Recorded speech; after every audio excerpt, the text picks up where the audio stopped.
gempa, gelombang, semuanya gelombang kok. Itu sumbernya bermacam-macam. Dan ini banyak orang tidak punya sensor. Dikiranya dari ada gelombang dari transmitter A, dikiranya dari transmitter B, D, dan banyak sekali. Pertama itu hawa nafsu kita juga sering mengirimkan sinyal-sinyal itu, atau dari bisikan-bisikan setan, atau juga dari keinginan-keinginan masyarakat, ya, atau juga bisikan-bisikan dari malaikat, ya, termasuk dari Tuhan lah, ya, yang hak, yang kebenaran. Ini seringkali yang bisiki setan dikiranya dari Tuhan.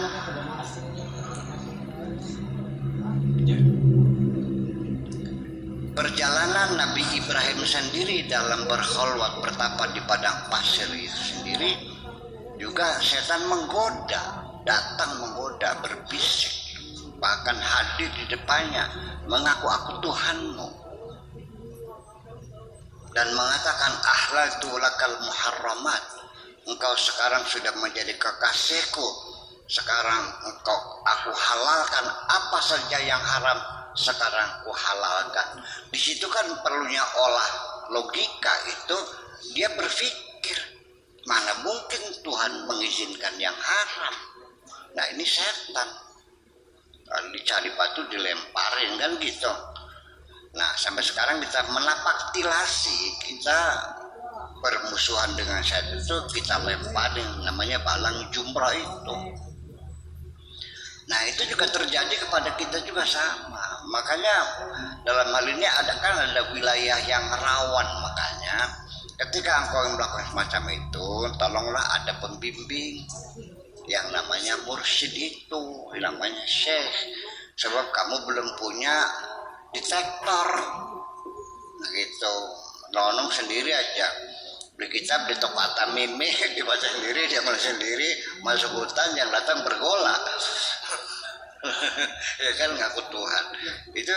Dan banyak ini bahkan bisa dibekali dengan kesaktian, ngaku jadi nabi, ngaku ketemu Jibril dan sebagainya, kan terjadi,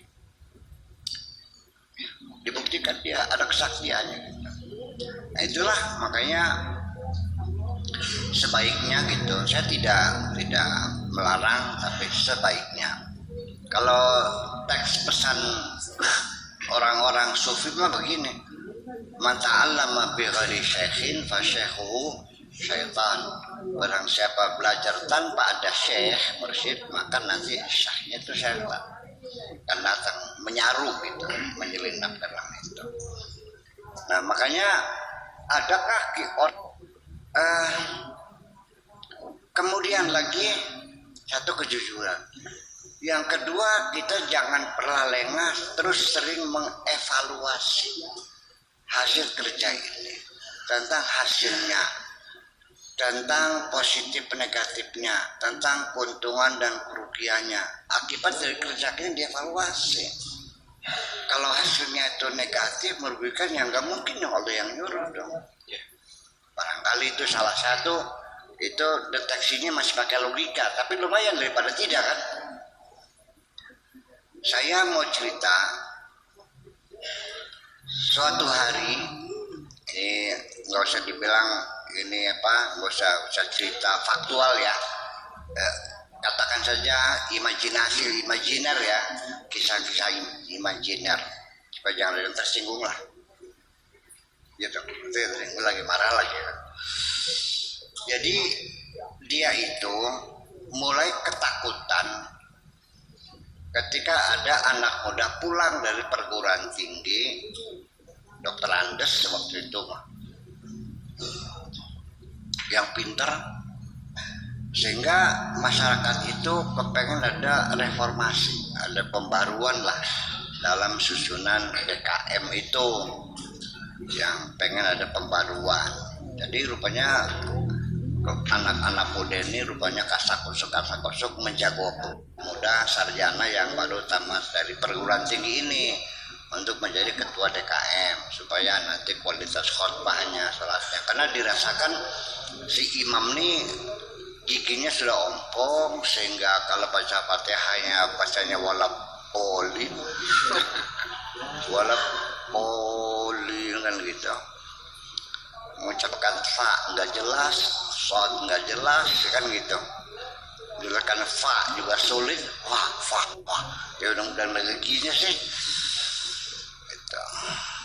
Akhirnya dirapatkan dan dia menangkap adanya gerakan macam itu, dia mulai meriang nih, saya tumbang begini. Dan perlu diketahui ini si imam ini ketua DKM imam itu karena jasa keuangan, memang dia donatur terbesar lah gitu. Kalau masjid itu 1 miliar, dia nyumbangnya itu hampir separuh lebih lah. Jadi masyarakat, dia bikin masjid, masyarakat bantu, mau dipecat kayak apa tersinggungnya kan gitu. Akhirnya rapat voting, kalah dia, menang muda ini dengan membawa rasa marah sampai semalam gak bisa tidur ya, biar pengen imajinasi sekebangan supaya lebih jelas ya. Sampai ke rumah gak bisa tidur, disitulah datang seseorang dalam pikirannya, masa kalah, masjid kan kamu yang itu kan masjidnya kamu, masa makalah anak muda, buktikan kehebatanmu. Itu bagaimana caranya? Ya sudah, sekarang kamu bikin masjid lagi di seberang jalannya, tanah kamu. Terus gimana? Ya kamu bikinlah. Ilmu masih hebat kamu daripada anak muda itu. Uang banyak kamu.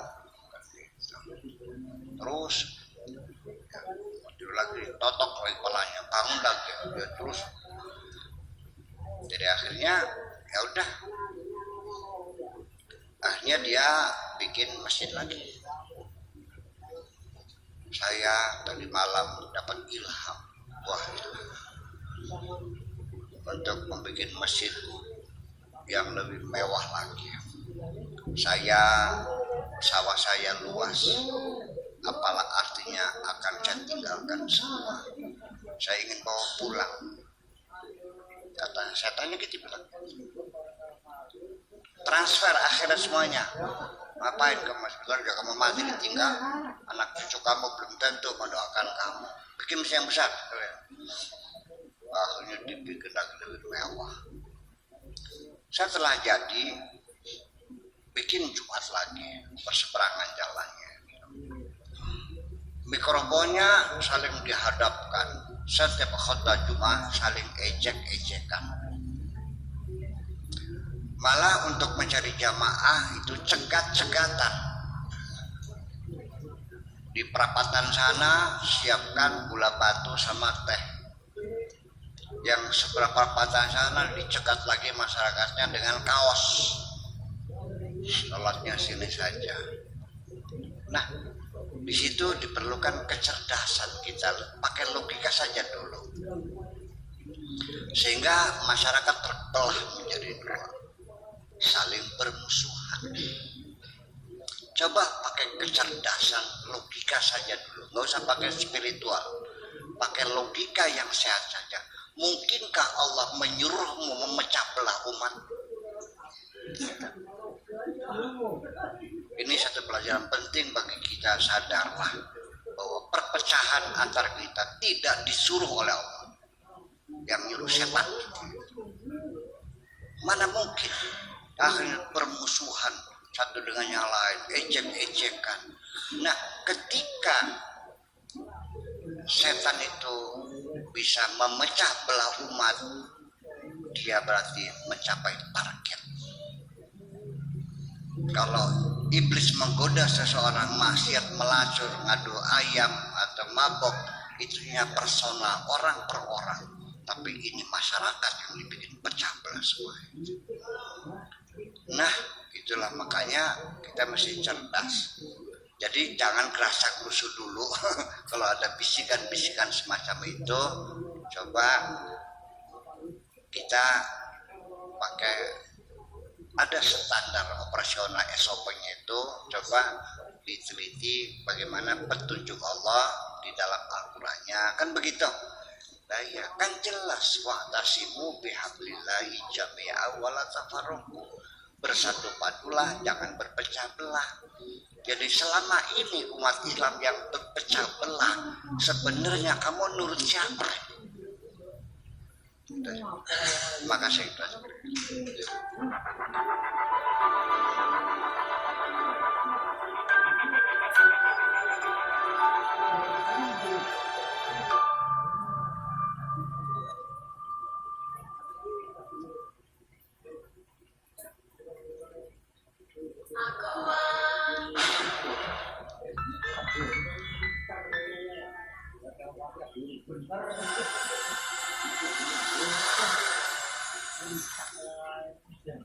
Assalamualaikum warahmatullahi wabarakatuh.